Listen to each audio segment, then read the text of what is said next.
Long time no see. You all right? Yeah, good, Michael. Yeah, thank you.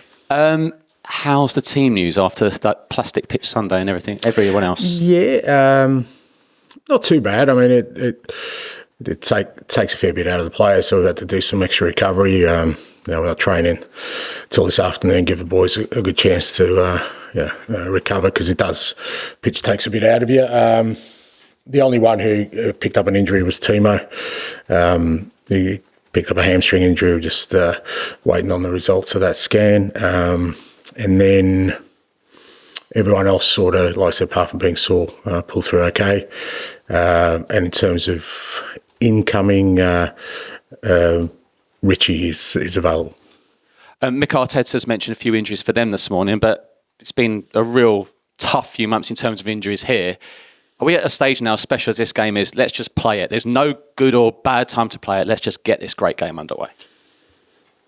Well, you've got no choice. That's the fixture. So, you've got to accept it. And, we've been in a situation for quite a while now. And obviously, hopefully some light at the end of the tunnel in terms of players coming back. Like I said, Richie, and it's good for Mikey to get an hour on the weekend, whenever it was. Lost track of days. Situation is what it is.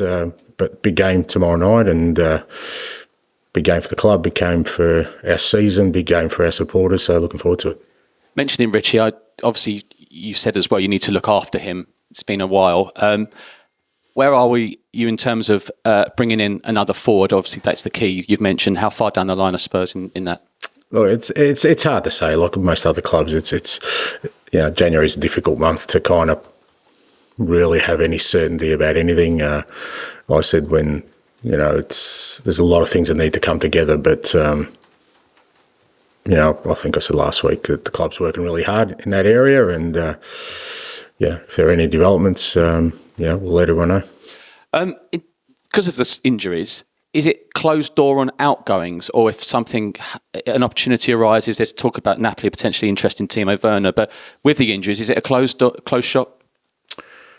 Yeah, we can't afford to let anyone go at the moment. I mean, look, obviously some of the young players, Alfie Dorrington went out on loan, and probably looks similar for young Will as well, because he hasn't really played a lot. But aside from that, we're looking at incomings if anything happens. Funny, you get a late Christmas present at Tamworth, I saw, just as you were walking in. That's nice, wasn't it? Yeah, no, they got me a nice mug, coffee mug with my face and Andy's face on it. Couple of handsome blokes. I can look at that and remember that game fondly. Yeah, thank you. Good people. Cheers, Ange. Alex. Hi, Ange. Your fourth North London derby. Would you say the rivalry has intensified for you during your time here? Look, I felt it was intense, from the moment I arrived. But, at the same time, I've never tried to be disingenuous about this stuff and say, this means the world to me when I've literally just arrived. I mean, but you get the context of the game and what it means to the club and what it means to the supporters, and also what it means for our season. So from that perspective, right from the first time we played them, I was well aware. I mean, a bit like being up in Glasgow, you're well aware of what it means, and you're well aware of the ramifications of both the positive and the negative. So I've been sort of big on it from the first game. Like I said, this year is as big as they ever come, especially for us in our season. We need to start winning games in the league, and no better place to start. On that note, what could a win do for your season? Do you think it could be a turning point?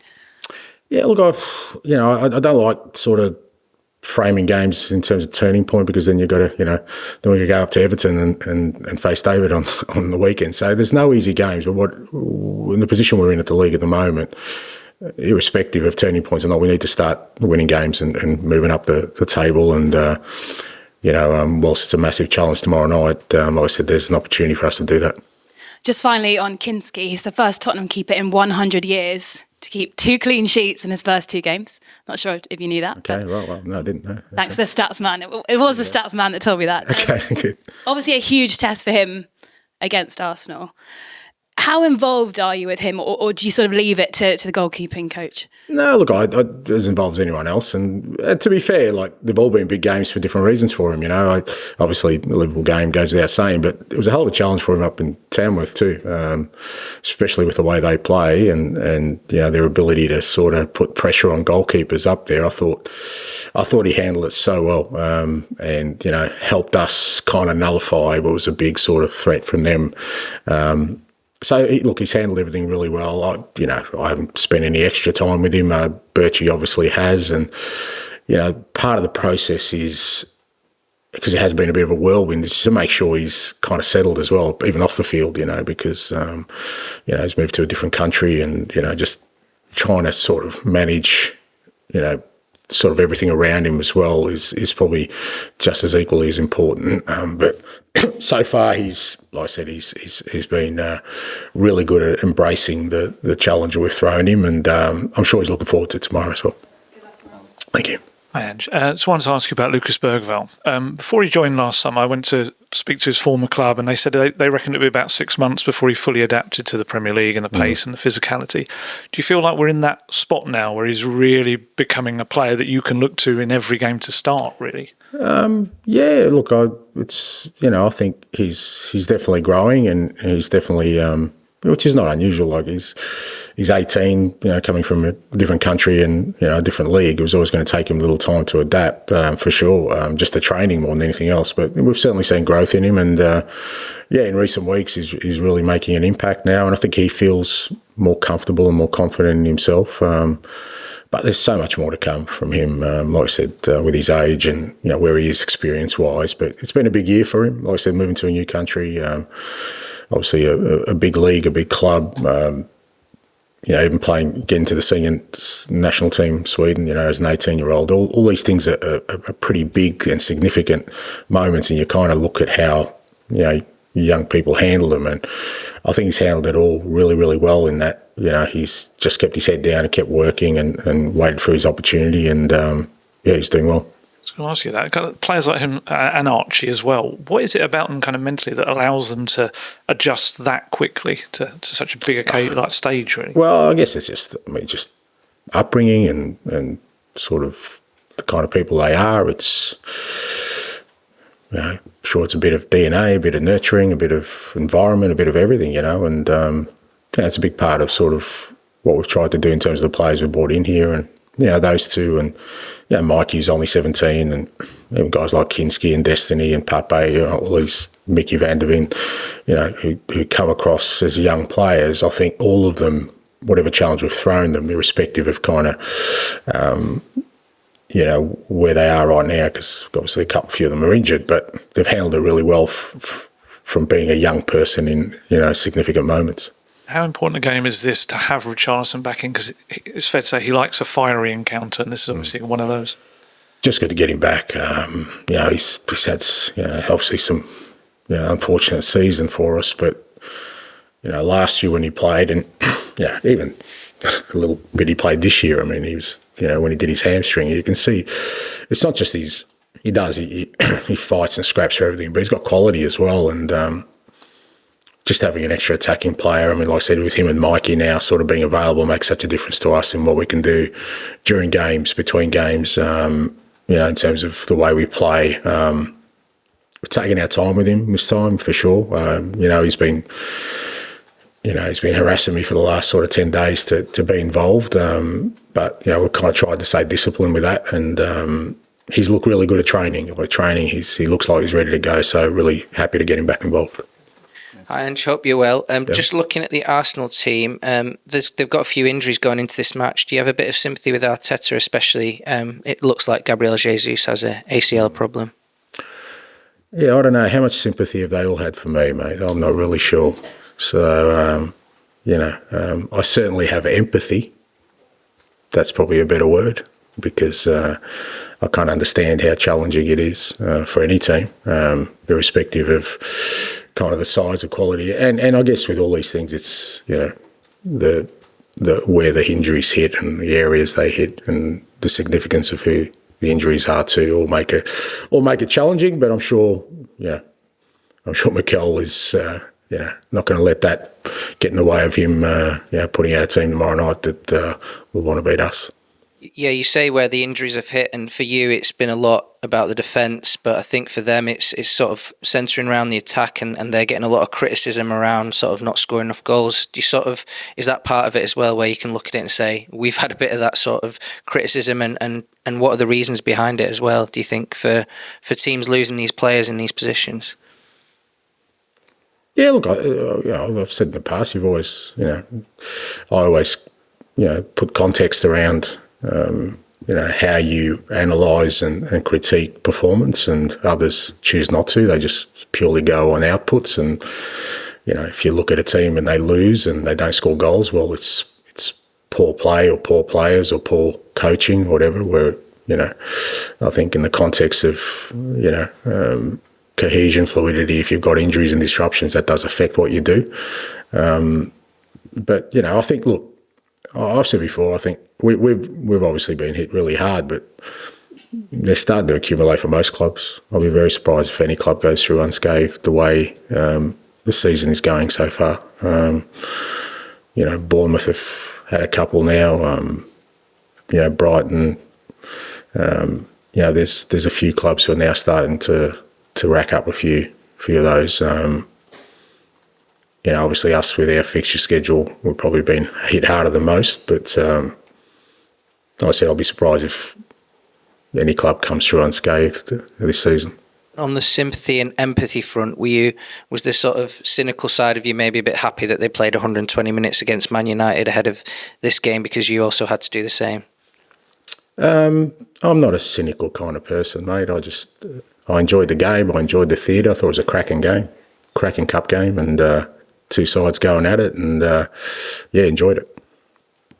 Hi, Ange. The rivalry with Arsenal became quite a big theme when you played Manchester City in May, with some Spurs fans seemingly wanting their team to lose or content for their team to lose. I just wondered what you learnt about the North London sort of rivalry from that experience. Nothing I didn't already know. I mean, it's, I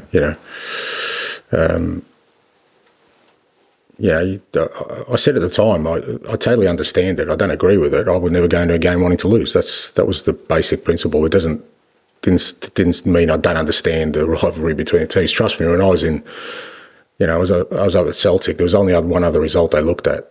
And if their weekend was going to be perfect, then it meant an L for the other team and a W for us.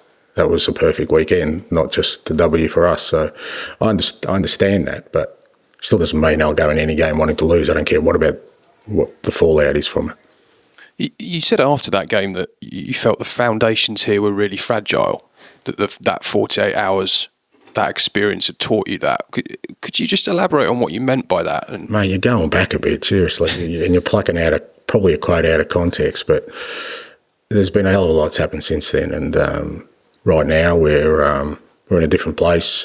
We're kind of dealing with different things. I still believe, as I said recently, that there's been growth in the team, but that hasn't been matched by results and consistency of results in the league. So we need to rectify that. That's got to be our main priority right now. And notwithstanding that, like I said, I think we've seen some growth, and hopefully with some light at the end of the tunnel in terms of players coming back. Hopefully that means we can sort of look at this back half of the season as something where we can make an impact. You feel then that the foundations are firmer now than maybe they were then? Yeah, look, again, mate, you're asking me to comment on a quote. I don't even remember the context, but yeah, if you want to sort of frame it that way, yeah, okay. Finish this section with George, please. Pardon me. Mikey's illness sort of come at an unfortunate time for him, because I presume he would have got a lot of minutes over these last 2 months. He is only 17, but obviously with Timo out, how kind of ready is he to come back and make an impact over these next few weeks? Yeah, look, he's worked hard at training, and you could see on the weekend he needed some game time. He started off pretty slowly, but by the second half, I thought he sort of grew into the game, and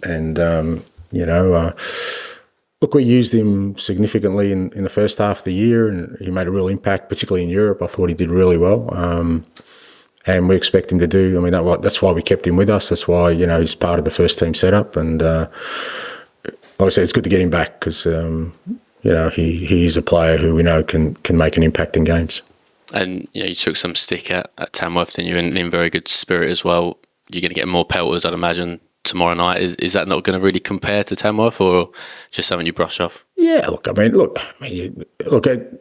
As I said after the game, credit to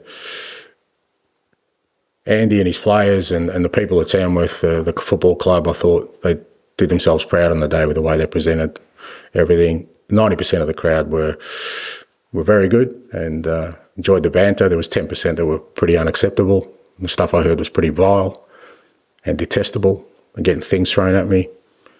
Not a great experience, mate. But we're expected to be the bigger person. I would love to turn around and not be the bigger person in that moment, but you deal with it and you go on.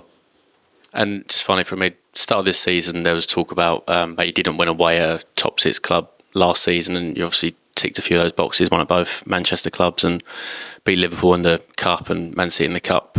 How much would you sort of love for a win at Arsenal? This team, the club's not won it at Arsenal since 2018, to be the next sort of thing this group of players can tick off? Yeah, look, all these things are challenges we need to overcome. And look, everything to one side, it's a derby, it's a big game. So irrespective of what's gone on beforehand, irrespective, even if we were flying and in top position, it wouldn't change the significance of this game. You understand that it's a standalone fixture in that it means a hell of a lot to our supporters, to our club. So that's the focus, and that's what we've got to try and sort of really hone in on in terms of us wanting to really bring our best performance of the day so that we can make our supporters happy. And also, again, in the context of our season, it's just really important we start winning games in the league. So that's where kind of the emphasis lies. I said I don't think things like turning points or significant moments. I just don't see it in that prism, particularly where we are at. We've had some pretty significant wins, and yet we haven't kicked on from them this year. So if we do get the job done tomorrow night, then we've still got to make sure that our focus then is on another challenging game on the weekend. Okay, we'll end the broadcast section.